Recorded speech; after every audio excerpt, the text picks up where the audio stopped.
Hey everybody, Default Q back here with another Blender tutorial. I just keep doing it, but today we're going to be talking about seamless scaling loops that BBBN19, very weird Reddit and Twitter name by the way, I think that person goes by Ben, has been making a lot of seamless scaling loops, and it's very like, how the fuck did you do that?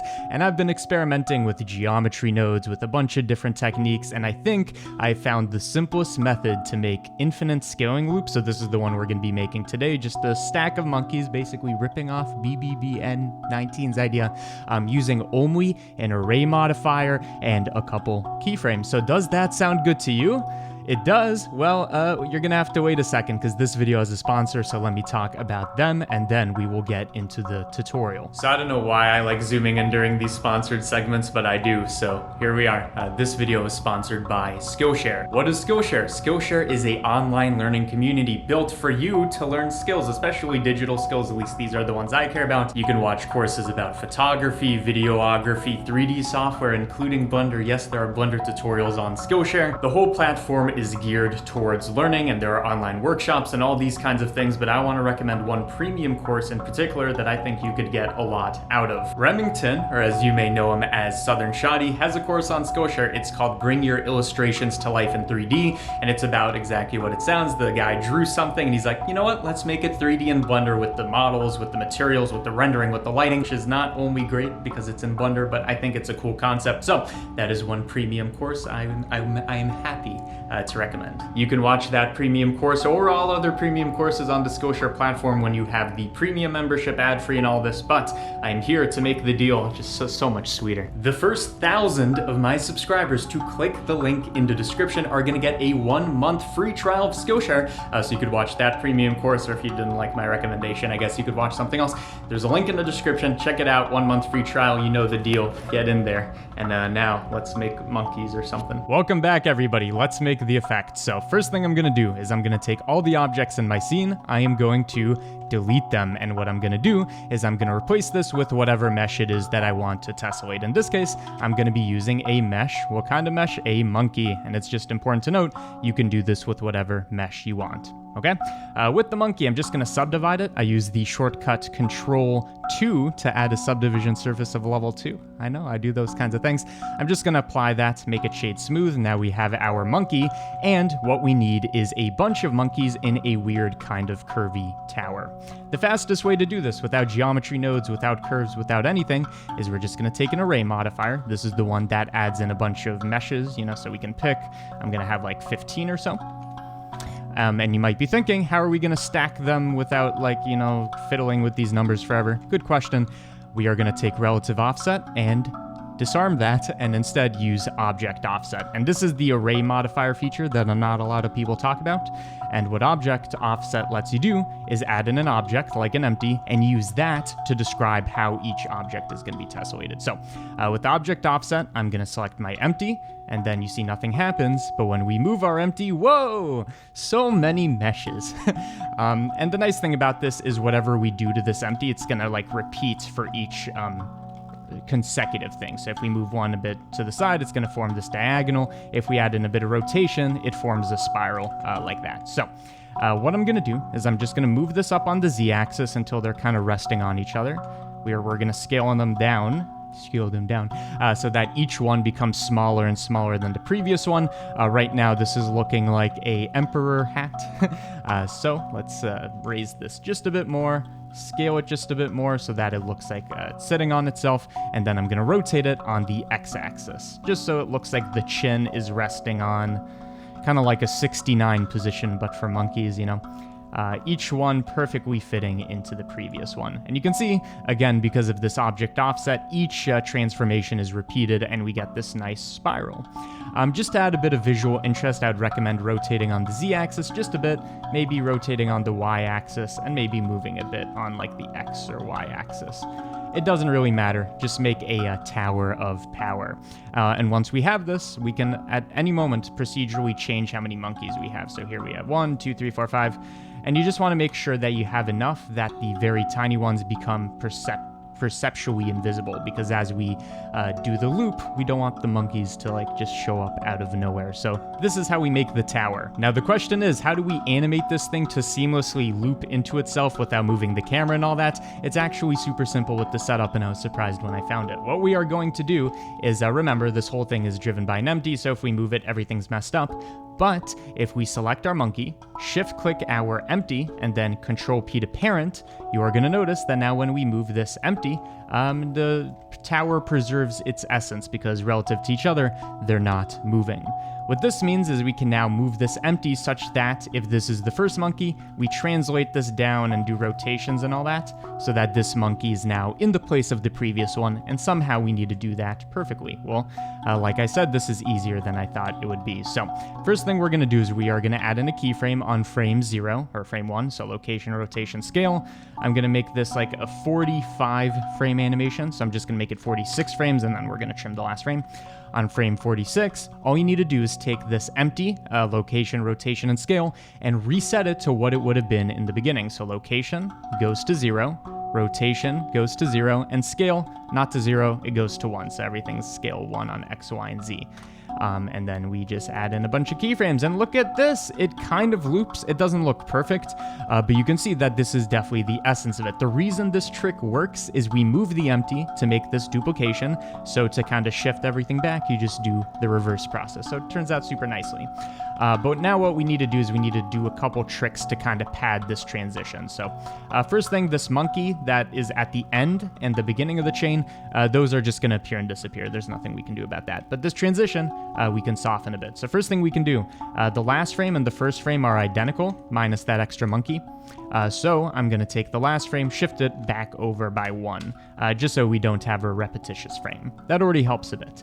Second thing we can do is with these keyframes selected, so select all of them, hit T, and change the interpolation type to linear. What linear does is it makes this transformation of the empty, the rotation, the scale, the location, it's going to be at a constant speed, rate of change, which will make it so that it doesn't speed up and slow down as much. And you can see this is almost like perfectly seamless. There is a tiny bit of a glitch, which we could pad out even more. The reason this exists is we are just taking our empty and transforming it linearly. It should be going in a bit of an arc, but we're just having it go directly down. So we'd need to animate that arc to make it perfect. I'm not going to do that. Instead, what we can do is we can do a cheap trick. So instead of linear interpolation, I'm just going to take this and set it to bounce, which has a completely different vibe, but 1, I think it looks cooler, and 2, it completely pads our transition because there's this chaotic motion. So instead of this seamless thing, it's like 1, bounce, bounce, bounce, 2, bounce, bounce, bounce, and I think it looks super cool. So this is what I'm going to be using for this one, but you could pad it to make it seamless. And now that we have the basic effect, again, you can at any point use a different mesh, change this shape of the spiral, whatever. Once you have this, I want to like make a scene that we can render and bring to mom, and she's not going to like her no matter what you do. So here's how we do that. So first of all, we need a camera to say this is where I want to look from. You got to find the camera. There it is. So with the camera, I'm just going to position this in a place that looks pretty interesting. So camera to view lets you actually move the camera from the viewport. I'm going to select our camera. I'm going to make it orthographic, which basically means it looks fucking weird, and that's what I like out of this. It will compress space and make everything equidistant. Don't worry about it. Orthographic just looks super interesting. I'm going to take the aspect ratio and make it like a square, so 1080 by 1080, just because I like the look of this. Let's zoom it in a bit. This is just some small compositional things.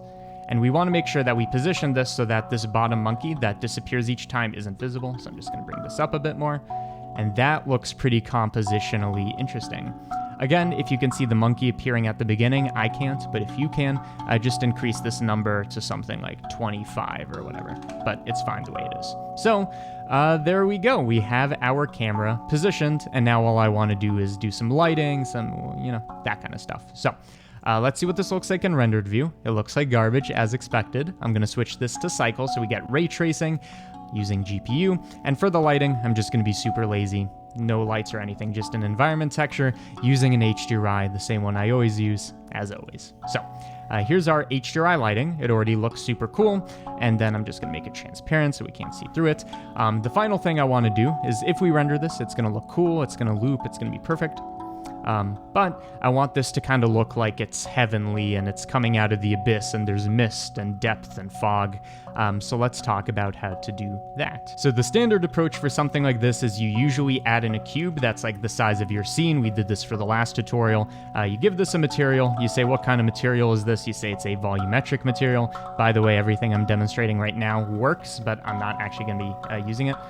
So you just take the density and bring it to something low so that this thing has a bit of fog as we go into the distance. It works, but it's going to take forever to render, and I have a trick that works much better. So instead, let's use something called a mist pass. So how do we enable it? Go to the view layer, enable mist pass. Mist is basically kind of a z-depth pass that we can customize and use. So make sure this is enabled. Now what we need to do is customize our mist pass. So I'm going to split our viewport. I'm going to have one of these be the camera view so we can see what our mist, and you can view it right here. Select the mist pass. You can pick what this looks, or you can view what it looks like. So you can see the closer the object is, the blacker, and then it kind of gets brighter and brighter in the distance. We can fix this and make it perfect. But this viewport is going to be so we can customize our mist. So to customize our mist, a couple things you need to do. With your camera selected, make sure that you go to the viewport display, take mist and enable it. This is going to bring in these two endpoints that show this is the start and the end of our mist, kind of a gradient from black to white.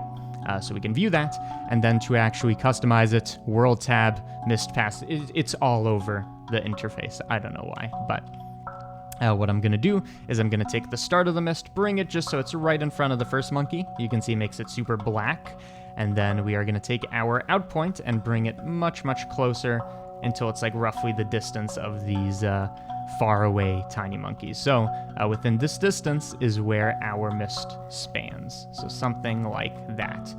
So you can see we have a nice mist pass. This isn't actually what's going to be shown as we render. We still get our combined pass, but we can composite this over. So now that we have our mist pass and everything ready, and if we wanted to, we could like render this as an animation. I'm just going to render one frame. Let's render one frame and do our compositing. So I'm going to render one frame at a low sample count. You could render it at a higher one once you're ready. That looks good. Go to compositing, use nodes. You can see here is our render. Again, it's going to be seamless, it's going to work, but we want to incorporate in our mist pass. So first thing, I'm going to use an alpha over. Nope. Says one thing, does the other. I'm going to use an alpha over node to basically give this thing a background, so you can make it red, blue, whatever. In this case, I think I want to make it white, since again, I'm going for this halo effect.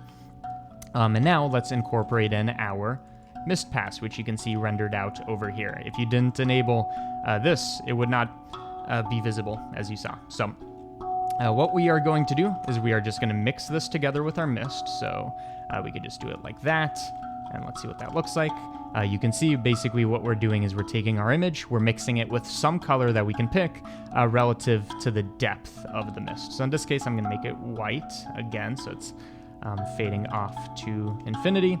And let's actually customize our mist a bit so it's a bit more drastic. So I'm just going to use a color ramp. So I'm just literally taking the mist, and we can, as you can see, we can make it darker in one area. You know, we can do a whole bunch of stuff.